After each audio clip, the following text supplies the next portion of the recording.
მინისტრმა ასეთი შეხვედრის დროს მინისტრობის კანდიდატმა დაიფიცოს თუ დაიგინოს? მოგესალმებით, დიანა, მოგესალმებით. იმდინარეობს ფიქრობ ჩვეულ რიტმში ოპოზიცია ცდილობს ახლა წარმოჩინდეს რაღაცნაირად ზოგჯერ უზრელობით, ზოგჯერ კლოუნადით და თქვენ ამ ყველანი ამის მოწმე ხართ. და მაქსიმალურად ცდილობენ ალბათ რომ თავიანთ ამომრჩეველს, რომელიც თulis რომ ღალატია ნაწილი მაინც თulis მათი პარლამენტში შესვლა, ну გარკვეულწილად გაამართლონ. აი ეს პროცესი მიდის ახლა. რაც შეეხება მინისტრმა რა უნდა ქნას, ამას თავად გადაწყვიტავს მინისტრი. არა, მინისტრმა კითხა რა უქნაო, დავიფიცო თუ დავიგინო, ანუ ასე ფორმულირება საკითხის რა უნდა ქნას მინისტრმა. ალბათ ჯობია რომ კონკრეტულად ისაუბროს, არა ყოველდღიურად. გასაგებია დიანა, მაგრამ კითხვები იყო სწორედ აი ამ კლოუნადიდან გამომდინარე და მინისტრმაც სწორედ სიტყვაზე თქვა ეს სიტყვა ახლა თუ გამოვეკიდებით ჩვენ კი ბატონო გამოვეკიდოთ და დავიგინოთ არ უნდა თქვას კარგით. ბატონ ნუკრი, უზრდელობა დაფიცება არ შველის.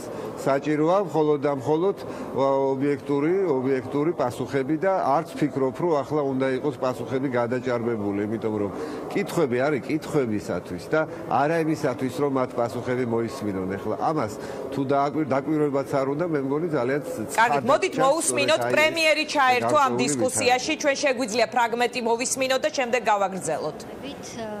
ბანოთარ გუშინას დასვით თქვენ ეს იუსტიციის მინისტრი უკვე. რომ დიახ, ორი რამ არის, მშენებლობები და სერვისების განვითარება. რა კარგია რომ რაღაცაში ერთმანეთს ვეთანხმებით. მშენებლობები გაგრძელდა ხარისხიანი მშენებლობები, სანამ სერვისების განვითარებაზე და დამატებაზე გიპასუხებთ და არც ერთი მშვიდი იუსტიციის სახიდან მათ შორის სტრატეგიულად პრემიერი ჩაერთო დისკუსიაში კრიმინალთან დაკავშირებით და გვინდოდა მისი პოზიციაც გვეჩვენებინა. ახლა იუსტიციის მინისტრი საუბრობს. ბატონ ნუკრი, კლოუნადა პრემიერის ხმა არ უნდა იყოს. ხო, არ არის ნამდვილად კი. აი ეს ფრაგმენტი საინფორმაციო გამოშვებები დააწევს ჩვენს მსმენელს და მაყურებელს ყველაზე საინტერესო ფრაგმენტებს. უზრდელობა კლოუნადა, როგორც თქვენ ამბობთ, თუ კომპეტენცია, რომელიც ამ პოლიტიკურ ძალას აქვს თუ არა თქვენი აზრით და ეს იყო თუ არა კომპეტენტური ჩამჭრელი, ასე ვთქვათ, შეკითხვები უმცირესობის მხრიდან. ისინი სულ იმუქრებოდნენ, რომ რაღაც დისკომფორტში ამყოფებდნენ მიუხედავად მათი რიცხოვნობისა, უმრავლესობას და ხელისუფლებას. აი ამ შეხვედრაზე თქვენ იგრძენით თუ არა, რომ მთავრობა დისკომფორტში მოაქცია ნაციონალურმა მოძრაობამ?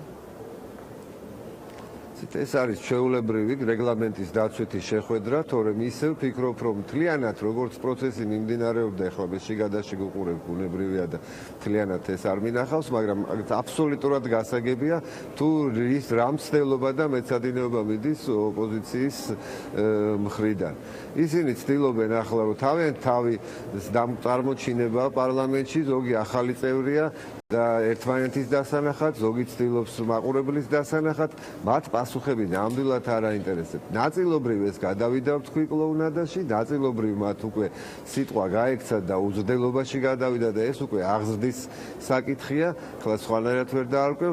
დანარჩენი ახლა შედეგზე ორიენტირებული და კონსტრუქციული, გარკვეული საქმიანი კითხვები აქ მე ჯერჯერობით ვერ დავინახე, ვერც პირველ გამოსვლაში, პირველ ნაწილში და ვერც ახლა მეორე ნაწილში, რომელიც ახლა მიმდინარეობს. ანუ ისინი თავს იწონებენ ამომრჩევლის ერთმანეთის და სააკაშვილის წინაშე?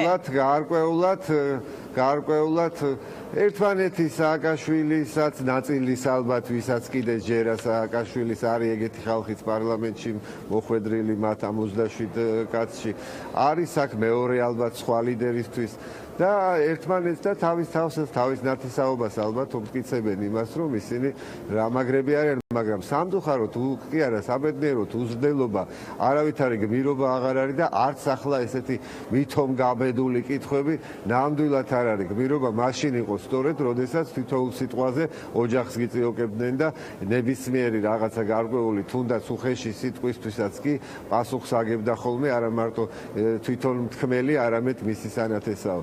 დღეს ეს მათ კარგად იციან, აბსოლუტურად თავისუფლები არიან ამ შემთხვევაში და ცდილობენ მხოლოდ ამას და ამას როგორმე შექმნან სიტუაცია, რომ აი 27 კი ვართ, მაგრამ ხედავთ მაგრები ვართ. ნუ აი ეს არის. ეხლა ეს ცოტა ღიმილს იწვევს. ბატონო კრი, თქვენ დაიჭირეთ თუ არა ამ შეხვედრის მსვლელობისას იმ ეპიზოდამდე, ვიდრე უსმინეთ თქვენს და მეც შესაძლებლობა მქონდათ, დაიჭირეთ თუ არა მთავრობის და პრემიერის სუსტი წერტილები, სად არის შესაძლოა ეს არ თქვათ საჯაროდ არ თქვათ, მაგრამ თქვენ სისუსტე შეამჩნიეთ თუ არა, ანუ რამდენად დამაჯერებელი იყო მათი შეკითხვების პასუხად ხელისუფლება, მთავრობა და პირველ რიგში პრემიერი.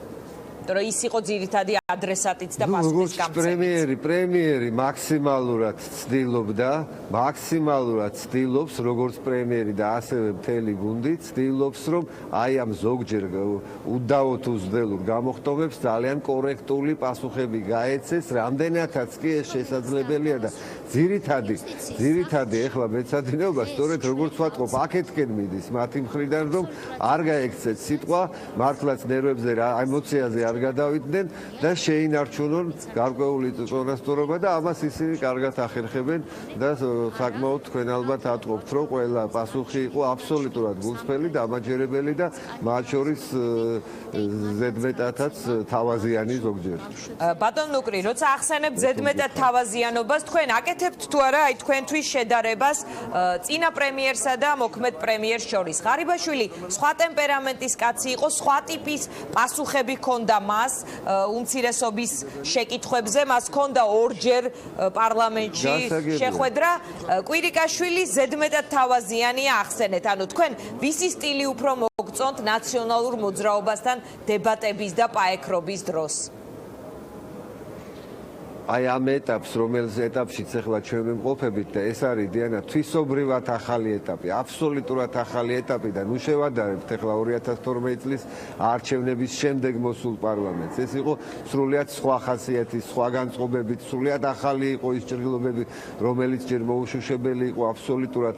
დღეს არის გაცილებით პროფესიონალური, საქმიანი დამოკიდებულება და სწორედ გიორგი კვირიკაშვილიც აი ამ თავისი გაწონასწორებული მიდგომით, რომელმაც მან მოახერხა ფაქტიურად, რომ აი იგივე წინასაარჩევნო პროცესში მას ზედმეტი სიტყვაც კი არ დასცენია, ის ცდილობს სწორედ ეს განავითაროს და ეს ფიქრობ ძალიან კარგია. აი ამ კულტურის დამკვიდრება გვჭირდება ჩვენ ყველას აბსოლუტურად და ეს პროცესი იწყება და დაწყებულიც არის. დარჩენილი ახლა ნაწილი ოპოზიციიდან, ქუჩიდან ვის რამტვერი გამოყვა და რომელიც ჯერ კიდე ჩარჩენილია სადღაც ისევ საარჩევნო პროცესში, ისინიც ალბათ მიხვდებიან უკვე რომ შეხედავენ თავის თავს, რომ ძალიან სასაცილოდ გამოიყურებიან კლოუნადა შემთხვევით არ მიხსენებია ვითარების შეუსაბამოთ, როცა იქცევა ადამიანი. ქუჩიდან ვინ შეიტანა მტვერი პარლამენტში? შეგიძლიათ თქვათ? აი რას გულისხმობთ, როცა ქუჩიდან მტვერი შეტანას გულისხმობთ?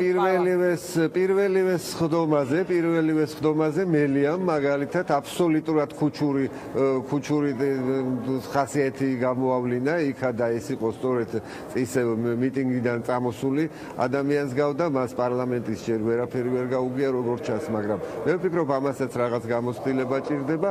ასევე ბევრი მათგანმა დღესაც იგივე როდესაც ამბობს ერთ-ერთი ძალიან მცოდნე ეკონომისტი, რომ რეგიონი ვჭამოთო, ესეც მიმაჩნია, რომ კლოუნადაა და ალბათ უნდა თავის წარსულისკენ გაიხედოს, მაგრამ არც ღირს სიტყვაზე ახლა მათთვის პასუხების გაცემა. სიმართლე რო გითხრათ, რომ აბაშენ კუპონებს მიხედე და ამბავი და არავითარი პაექრობა აბსოლუტურად ზედმეტია, იმიტომ რომ ჩვენი უპირველესი ამოცანა არის ახლა შედეგზე, საქმეზე და ინდობის გამართლება, რაც სწორედ ჩვენმა მოსახლეობამ ჩვენ გამოგვიცხადა.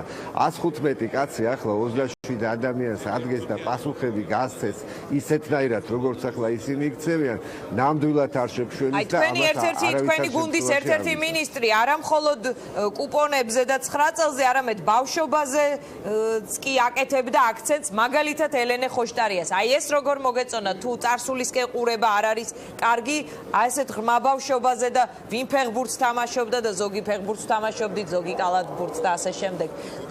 ლამის მთელმა სოციალურ ქსელში ისეთი ამბავი მოყვა ამ შელაპარაკებას, რომ ყველა გავიგეთ ვინ რა შვებოდა ბავშვობაში.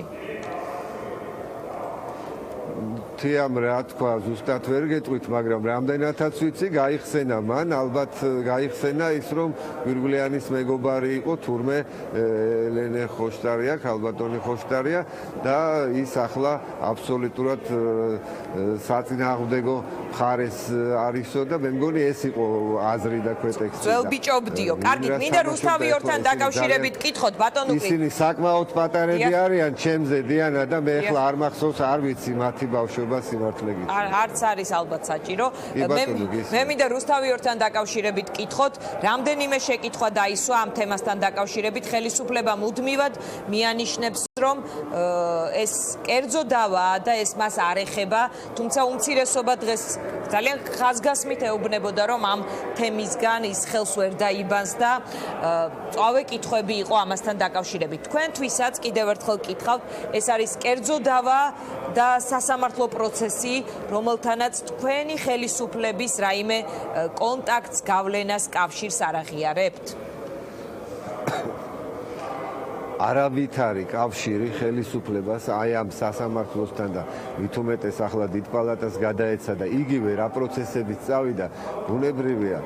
გარწმუნებთ, ბუნებრივი არა აქვთ. მე აბსოლუტურად არ ვიცი როგორი შედეგი დამთავრდება, არც წინ ვიცოდი, არც ჩემმა კოლეგებმა არ იცოდნენ, ასე რომ ყოველგვარი ლაპარაკი იმის შესახებ, რომ ეს ყველაფერი რაღაცა ხელოვნურ სახეს ატარებს, აბსოლუტურად მოკლებულია ჭეშმარიტებას დიანა ვამბობ ისევ. ეს არის კერძო დავა, როგორ გადაწყდება და ახლა რუსთავი ორის და ესენიც ფიქრობ, რომ ერთ კაცს ახლა გვარამიას ნუ გადააყოლებენ თავიანთ პროფესიონალისტს, ეს რამდენჯერმე თქვი კიდეც რუსთავი ორის და სხვა ტელევიზიებით დარჩებიან კრიტიკულები და ხელისუფლებისგან ჩარევა არავითარ შემთხვევაში არ იქნება. კარგი, ახლა კვირიკაშვილი პასუხობს ამ თემას სწორედ და პირველის თქვენი ტელევიზიის დამფუძნებელი რას გააკეთებს, რა გადაცემებს დახურავს, რა გადაცემებს ბადეში ახალ გადაცემებს დაიწყებს, ეს რა შოუებს, ეს მისი ამბავია, ბუნებრივია, მაგრამ ხელისუფლებისგან ჩარევა მე მგონი თქვენ არ გიგრძნიათ არასდროს და თუ რამე ოდნავი მაინც ინციდენტი იცით თქვით თუ არა და